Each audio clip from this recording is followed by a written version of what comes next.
बिस्मिल्लाहिर्रहमानिर्रहीम। स्टूडेंट्स आप कैसे हैं? ठीक हैं?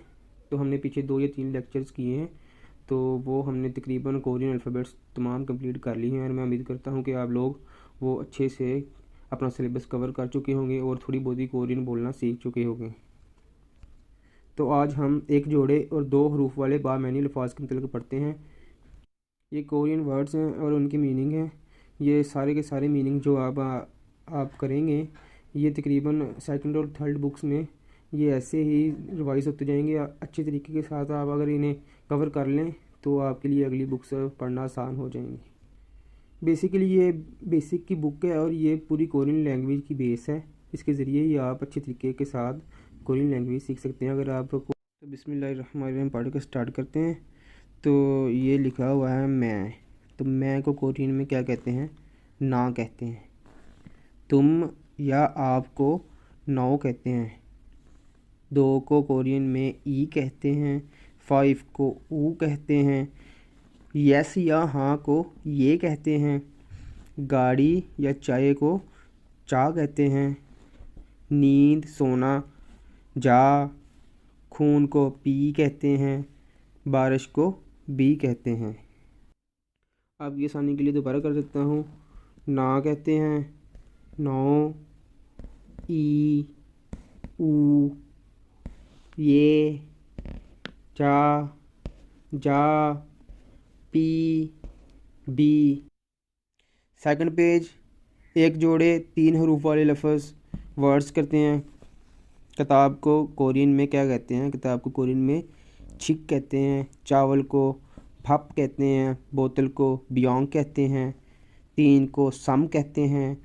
डबल रोटी को पंग कहते हैं। कपड़े को उत कहते हैं।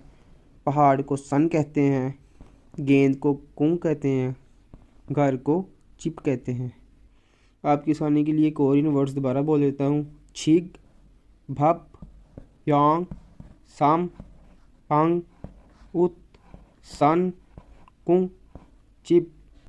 इसी तरह 2 जोड़े 2 हरूफ वाले लफ्ज़ कोरियन वर्ड्स और उनके मीनिंग्स। तो टोपी को कोरियन में क्या कहते हैं? टोपी को मोजा कहते हैं। आवाज़ को सूरी कहते हैं। गुलूकार को खासू कहते हैं। अंगूर को फूदो कहते हैं। स्कर्ट को फ्रॉक कहते हैं। स्कर्ट को फ्रॉक को कोरियन में चीमा कहते हैं। टांग दारी। शेर को साजा कहते हैं। बच्चे को ओखे कहते हैं। खाने की डिश है जीखे कहते हैं। कंधे को ओखे कहते हैं। तो आपकी आसानी के लिए दोबारा कर देता हूँ। टोपी को मोजा कहते हैं। आवाज़ को सूरी कहते हैं। गुलूकार को खासू कहते हैं। अंगूर को फूदो कहते हैं। स्कर्ट को चीमा कहते हैं। टांग को दारी कहते हैं। शेर को साजा कहते हैं। बच्चे को ओखे कहते हैं। खाने की डिश को जीखे कहते हैं। कंधे को ओखे कहते हैं। इसी तरह आगे आते हैं तो 2 जोड़े 3 हरूफ वाले लफ्ज़। तो कोरियन में हेलो को क्या कहते हैं? अन्योंग कहते हैं। अस्पताल को फ्योंगवान। चेहरे को उलगुल। मार्च को सामवुल। 60 को युक्सिप कहते हैं।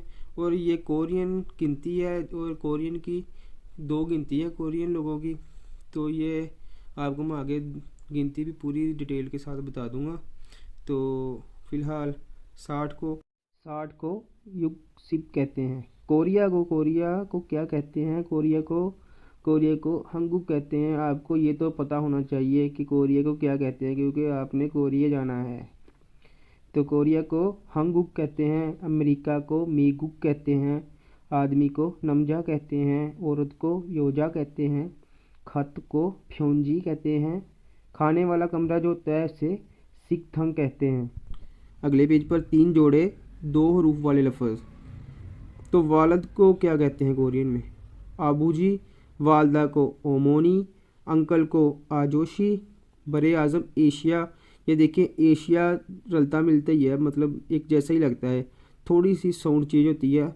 आ शी आ।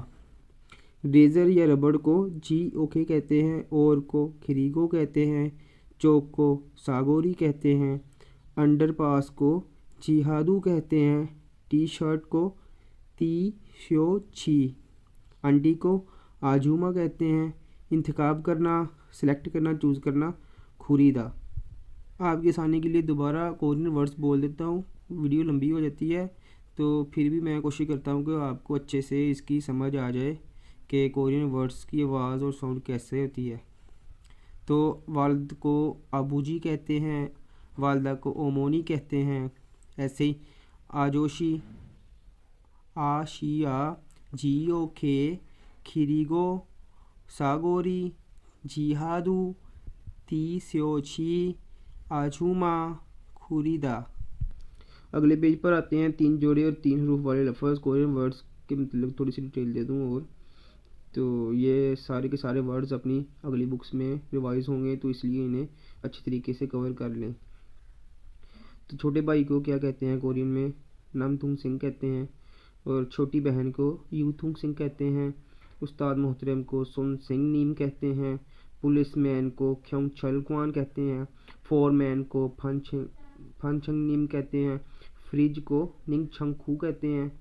तनख्वाह का दिन, ये कोरियन लोग हैं जो कोरिया गए हैं, उनसे पूछकर देखें कि तनख्वाह के दिन को क्या कहते हैं। वो तो बहुत खुश होकर आपको बताएंगे कि तनख्वाह के दिन को क्या कहते हैं, क्योंकि उस दिन तो उन्होंने पैसा इकट्ठे करने होते हैं और महीने की तनख्वाह लेनी होती है। वो तो बहुत खुश होते हैं उस दिन के ले भी आज तनख्वाह का दिन है, आज तो मज़ा आएगा। तो उस दिन को क्या कहते हैं? उस दिन को कहते हैं वोल्खिबनल। इंटरनेट को कहते हैं इंथ्योनेट। काम वाली जगह छुक ओपचोंग। ट्रैफिक सिग्नल को सिनबोथिंग। स्पोर्ट्स जॉगर्स को कहते हैं उनधुंगवा। इसी तरह अगले पेज पर आते हैं 4 जोड़े वाले अल्फाज कोरियन वर्ड्स। तो पाकिस्तान को क्या कहते हैं कोरिया में? पाकिस्तान का तकरीबन पाकिस्तान ही वो कह रहे हैं, थोड़ी सी साउंड चेंज है। पाकिस्तान। लंच टाइम को कहते हैं छोमशिम शीगान। तो जोमशिम कहते हैं लंच को, शीगान कहते हैं टाइम को। सुपरमार्केट को क्या कहते हैं? सुपरमार्केट। दादा अब्बू को कहते हैं हारा प्योजी। सिटी बस को कहते हैं सीने ब्योसी। सबवे ट्रेन स्टेशन को क्या कहते हैं? चिया छोलयोग। योग कहते हैं स्टेशन को। बैडमिंटन को क्या कहते हैं? बैडमिंटन। दिलचस्प होना, छेमी इत्तदा। मैनेजर साहब जो होता है उनका कोरिया में मैनेजर साहब होते हैं, उनको क्या कहते हैं? खुंग छंग छंग निम कहते हैं। कोरियन ज़ुबान को हंगुगे कहते हैं। तो स्टूडेंट्स, मैंने ना आपको इस लेक्चर में तकरीबन सारी डिटेल दे दी है वर्ड्स की और इनकी मीनिंग्स की। तो कल को हम कोरियन गिनती के मतलब पढ़ेंगे और कोशिश करें कि आप इसे अच्छी तरीके से कवर कर लें। तो अगली बार आपको ना गिनती के मतलब थोड़ी सी डिटेल दूंगा। तो इस वक्त काफ़ी वीडियो लंबी हो गई है, तो अगले लेक्चर में मिलेंगे इंशाल्लाह। खुदा हाफिज़।